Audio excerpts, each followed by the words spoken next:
l'empereur, le pauvre et la leçon de compassion. Dans un monde débordant de richesses matérielles, combien d'entre nous réalisent que la vraie richesse ne réside pas dans ce que l'on possède, mais dans ce que l'on donne?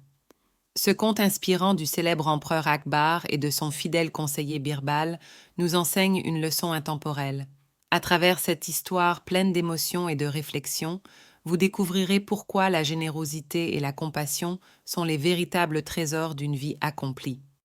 Un jour, alors qu'Akbar se promène à travers les rues animées de son prospère royaume, ses yeux tombent sur un mendiant assis à l'ombre d'un arbre. Fatigué, affamé et désespéré, le mendiant implore de l'aide.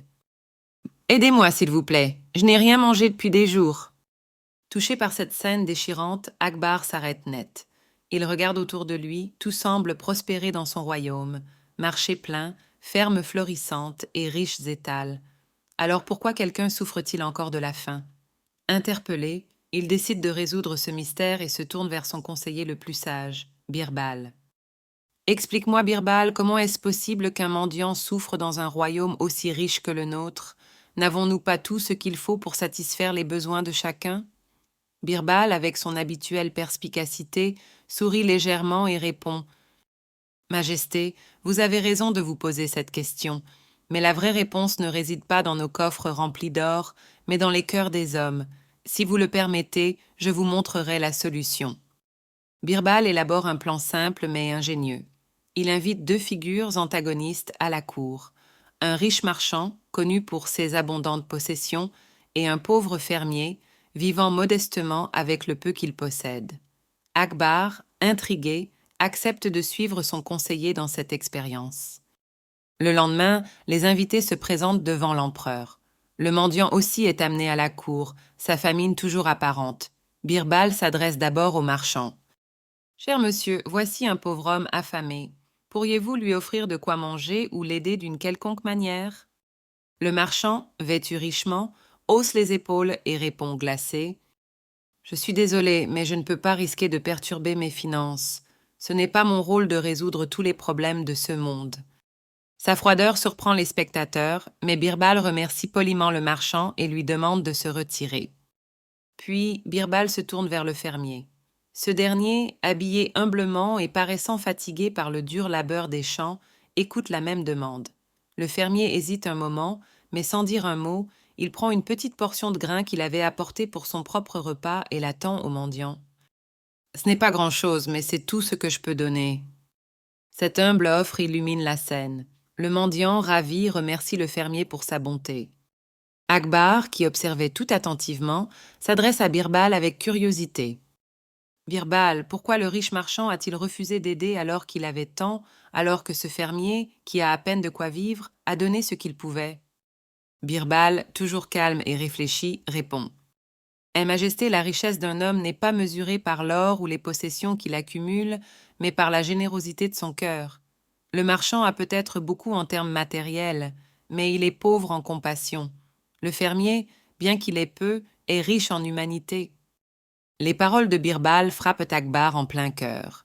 Il réalise que pour être un leader, il ne suffit pas d'amasser des richesses. Il faut aussi veiller au bien-être de son peuple. Ému par cette leçon, Akbar décide qu'il est temps d'agir. Akbar annonce un programme destiné à aider les plus démunis. Il met en place des initiatives pour fournir de la nourriture, des abris et des vêtements aux pauvres. Mais il ne s'arrête pas là. Inspiré par le fermier, il encourage les citoyens de son royaume à adopter une mentalité de partage et de bienveillance. Le mendiant, qui était au centre de cette histoire, reçoit enfin l'aide dont il avait désespérément besoin. Grâce à la nouvelle initiative d'Akbar, il trouve non seulement de la nourriture, mais aussi du travail qui lui permet de reconstruire sa vie. Il devient un exemple vivant de la façon dont la compassion peut transformer des vies. Le marchand, quant à lui, réfléchit à son comportement. Humilié par son manque de générosité, il commence à revoir ses priorités. Le fermier, en revanche, est célébré comme un héros de l'histoire, un véritable modèle de bonté. Sa petite action devient un grand symbole de ce que signifie vraiment être riche. En conclusion, cette histoire nous enseigne que la richesse matérielle a peu de sens sans la richesse du cœur. L'argent et les possessions peuvent disparaître, mais les actes de compassion laissent un impact durable. Alors, que pouvons-nous tirer de cette histoire, nous, jeunes adultes vivant dans un monde moderne? La réponse est simple. Nos actions, même les plus petites, peuvent changer des vies. Offrir un repas, tendre la main à quelqu'un dans le besoin, ou simplement écouter avec empathie sont des gestes qui comptent. En intégrant la compassion et la générosité dans notre quotidien, nous pouvons créer une société plus juste et inclusive.